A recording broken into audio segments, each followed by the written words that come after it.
I was just making a video of the governor linkage hookup on this 5-horse IC Briggs here. It's 1997 model 134202. It's got this throttle and all that on it. So I'm going to show how the governor linkage hooks up. Say you have a motor that's torn apart and you got in a box and you don't know how it goes. This should help you out. So I removed the air filter and the metal box around it. You can see the carburator link here. Boy, they've really changed that from the old motors. So you move, that's the choke mechanism up top there, and then throttle. And I see they've put Torx head screws in it, so that's quite a bit different than the old Phillips. So I gotta go hunting down the right size Torx in my toolbox. I'm not what I'd call overly impressed with that, but that's what I gotta do. After the removal of two Torx T20 screws from these two, you can now get this off if you rotate it and just slide it along the choke link there. This thing's a fun project compared to the old ones. Well, once you remove the starter cover there, it's much easier to see what's going on. You got two links down there. The larger diameter, or I'll call it the fatter one, goes this first, like towards me, and then the thinner one goes further in. Then they come up, and this one plugs into this plastic arm here. And the other one plugs into that rocker arm there, goes directly to the throttle. So then the way you control it, a rod goes down in here and it slides it. So and then you have a separate one for the choke. So yeah, so that's pretty much it. I'll show a little more detail of them here once I pull the gas tank off, because it's got varnishylene in it. So needless to say, the motor won't run that way. Well, here we can see the two links going to the engine block there, and then there's that spring right there. You see the longer side of it goes on the governor, not on this swivel arm here that attaches to the gas tank. I've just connected the two long vertical links to the carburetor.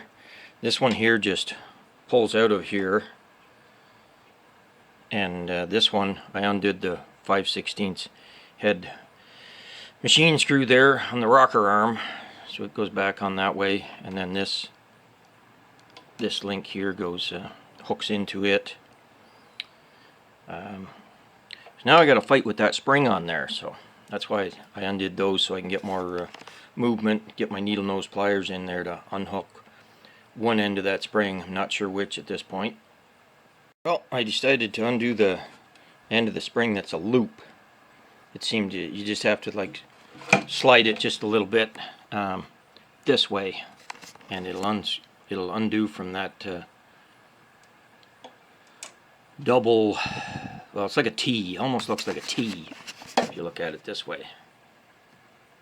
Thing right in the center there. So the loop just it just slides inside this loop here.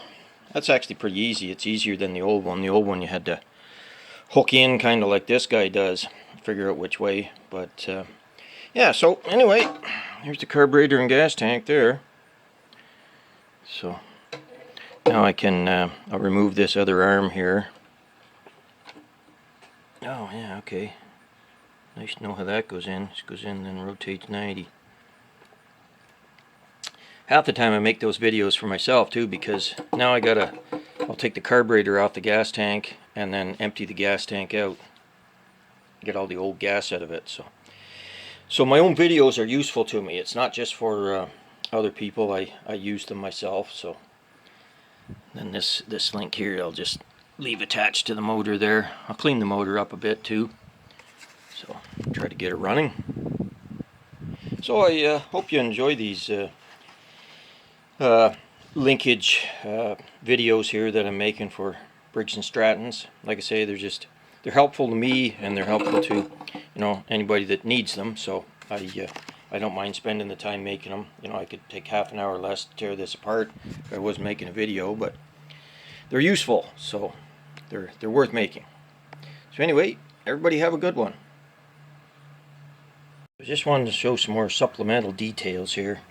So this is the spring that attaches to the governor, and the open side of it is upwards in this case.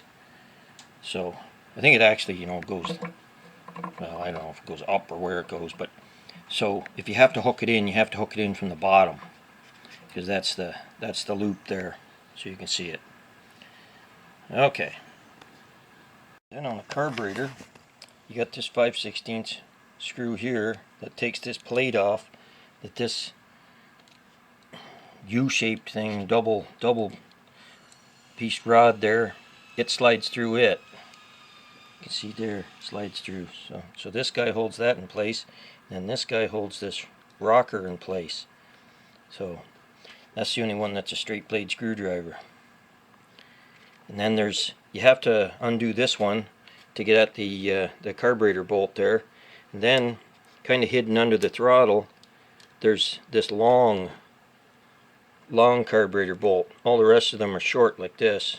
Carburetor to gas tank bolts. So there's four. There's 1, 2, 3 or 4. It used to only be 3. So that's a change Briggs made. Probably better, more even force distribution, because they tended to leak up in this area here due to there not being a bolt there. But anyway, yeah, so just trying to show where, and this link sits up here and attaches to this guy, which I left on the motor still. There, so hopefully that is enough information to let you be able to take one apart and put it back together. See, the old ones were somewhat simpler than this. Anyway, there you go. So, I'm on my third time of putting this piece on. So you have to insert this link into here. It goes to the choke. And you also have to make sure that this pin here goes into that notch, like this. There. Now you can put these 2 screws in. I thought I'd lost a screw too, but no, the one screw here does double duty, holding the carburetor and this. So there's like 5 screws.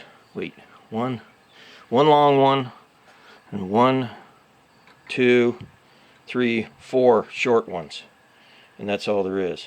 So yeah, make sure you get that pin in the slot, and don't forget to put this link in, or you'll be taking it back apart 3 times like I did. So, fun times. Addendum. When you're bolting this air filter box back on, do yourself a huge favor and close the choke first, because I didn't, and went to put it on with all 4 bolts hanging out of it, and one of them fell right down in there, so then I had to rescue it with needle nose, and that wasn't the easiest job. Magnetic screwdriver or something might work better, but yeah, just close that choke there, and you can save yourself a lot of potential headaches.